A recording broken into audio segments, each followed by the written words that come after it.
Have you ever wondered where that cup of coffee you enjoy every morning comes from? You're probably familiar with roasted whole or ground coffee that we buy in stores. But behind that cup, there's a fascinating process that determines its final quality. Coffee farming involves several steps, and it usually starts with choosing the right location and soil type for coffee trees.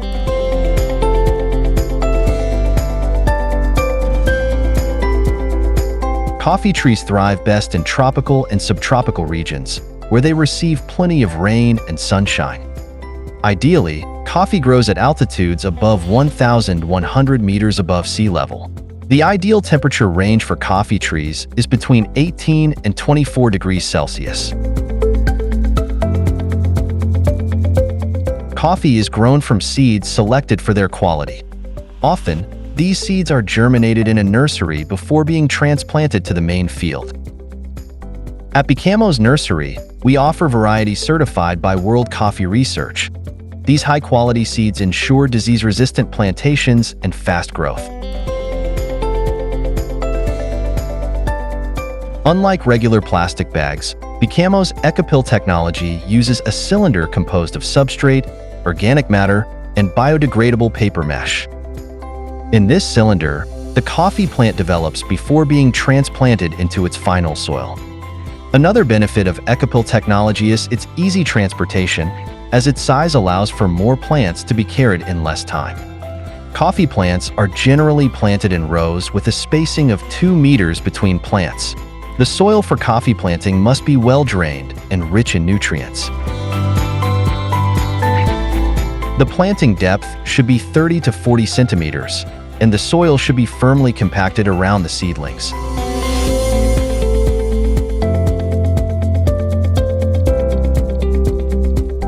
Coffee plants require regular maintenance, including fertilization and tissue management. They are also susceptible to pests and diseases, which must be constantly monitored and controlled. Conventional coffee trees usually start producing after 3 to 4 years, while Becamo EcoPill plantations start bearing fruit in just a year and a half. The harvesting process involves picking ripe cherries by hand or using machines. The cherries are then gathered in bags to be weighed and transported to the wet mill. The harvested coffee cherries are first sorted to remove underripe or overripe cherries, as well as leaves and other debris. The anatomy of a coffee cherry consists of an outer skin, pulp, mucilage, parchment, silver skin, and coffee bean.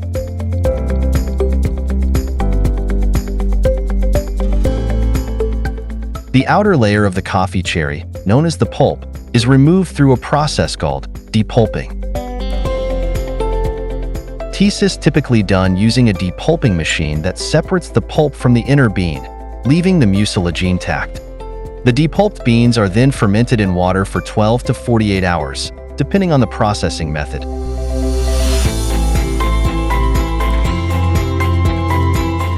Afterward, the beans are sun-dried or dried using specialized equipment until they reach a moisture content of 10 to 12%. To best preserve the bean, it must retain the parchment layer that surrounds it. To streamline support for coffee growers throughout the production process, Becamo has created the USSB, Unit for Sustainable Service Sesto Producers.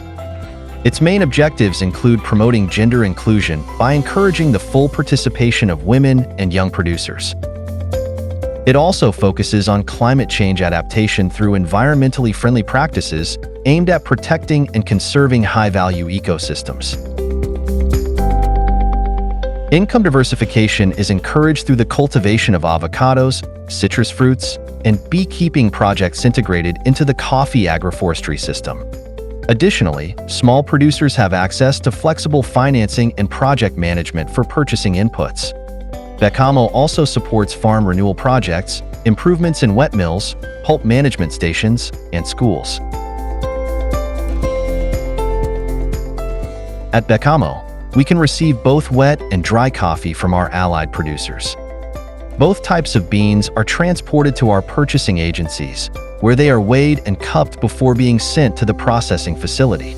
Our main facility receives coffee from all regions of Honduras, where it is processed, stored, and prepared for export. Upon arrival, the coffee is cupped again and stored according to its quality. Before the coffee can be exported, it must be cleaned of foreign materials using retention screens, magnets, and stoners. The beans are then moved to the hulling machine, where the parchment layer is removed, resulting in green coffee beans. Through vibration and density separation, the coffee beans are sorted by size and quality. Additionally, beans of different colors are separated using electronic sorting machines with air pulses. The whole beans are then placed in export containers, which can range from 69 kilogram bags to 1 ton big bag sand bulk shipments. The containers are loaded and secured, following the parameters that make Becamo an authorized economic operator.